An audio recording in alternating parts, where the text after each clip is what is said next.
तो ये कड़े पढ़कर तो मेरा दिल दहल गया कि जब भरपूर गाजर पैदा हो रही है और विटामिन ए की हर चीज इस देश में मिलती है। बहुत सारे देश हैं दुनिया में जहां गाजर नहीं हो सकती, बहुत सारे देश हैं जहां मूंगफली नहीं हो सकती, बहुत सारे देश हैं जहां दूध नहीं है क्योंकि जानवर नहीं है, बहुत सारे देश हैं जहां मक्खन नहीं है, दही नहीं है, पनीर नहीं है क्योंकि उनके यहाँ जानवरों की संख्या नहीं है। वहां पर विटामिन ए की कमी से हजारों बच्चे अंधे हो जाएं तो एक बार को समझ में आता है भारत जैसे देश में जहां प्रचुर भंडार है, सस्ती कीमत पर विटामिन ए उपलब्ध है, वहां अगर हजारों बच्चे 40,000 अंधे हो जाएं तो ये बहुत दुख होता है, धक्का लगता है दिल को। आप इसमें बहुत बड़ी भूमिका निभा सकते हैं। इस तरह की जो समस्याएं हमारे देश में हैं, इनमें बहुत बड़ी भूमिका निभा सकते हैं। विटामिन सी की कमी हो जाए हमारे भारत देश में तो आप जानते हैं कि इस देश में विटामिन सी का बहुत बड़ा स्रोत है आंवला, आसानी से उपलब्ध है, 10, 12, 15 रुपए किलो में आसानी से उपलब्ध है। जब सीजन आता है तब आप इसको इकट्ठा करके रख सकते हैं और इसको सालों साल इस्तेमाल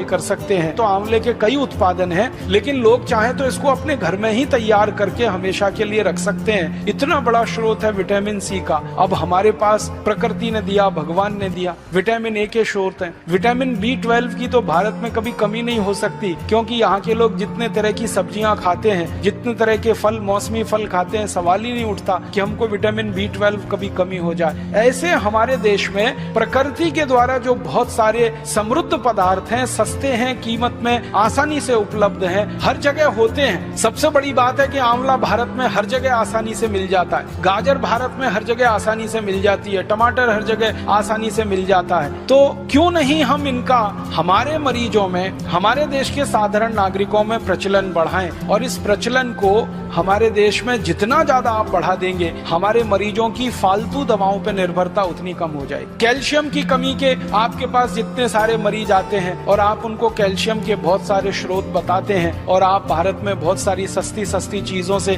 कैल्शियम को उपलब्ध करा सकते हैं। सबसे आसानी से कैल्शियम हमारे यहाँ उपलब्ध है चूने के पत्थर के रूप में, और चूने का पत्थर एक 50 पैसे का बाजार से खरीदो, पानी में डाल के उसको रखो तो इतना चूना बन जाता है कि साल, 2 साल, 5 साल, 10 साल हम बहुत आसानी से अपने कैल्शियम की पूरे परिवार की जरूरत कम कर सकते हैं। आप भारत के लोगों को एक छोटी सी बात कहिए, विनम्रता से मैं आपसे कहना चाहता हूँ, कुछ लोगों से कहिए कि कैल्शियम की कमी पूरी करनी है तो सेंडोज की गोलियां ले आते हैं। कैल्शियम सेंडोज की सैकड़ों रुपए की गोलियां आती हैं। बेचारा गरीब आदमी तो सोच के ही परेशान हो जाता है, फिर उसका खर्चा बहुत बढ़ जाता है। माताओं को अक्सर गर्भावस्था के समय में कैल्शियम की गोलियां आप सब बताते हैं, तो उनको इतना ही कह दीजिए कि चूना खाओ, और लोगों से कहिए चूना लगाओ मत, किसी को चूना खाओ। चूना लगाने के लिए नहीं है, खाने के लिए। ये चूना लगाने की जो आदत आ गई है हमें अंग्रेजों से सीख कर हमने चूना लगाना सीख लिया सबको। पहले कोई इस देश में किसी को चूना नहीं लगाता था, अंग्रेजों के आने के बाद हमने चूना लगाना सीख लिया। तो लोगों से कहिए चूना लगाओ मत, चूना खाओ। ये चूना खाने के लिए है। बस इतना ही विनम्रता से कहिएगा कि तंबाकू के साथ मत खाओ। उसको खाना है तो दही में डाल के खाओ,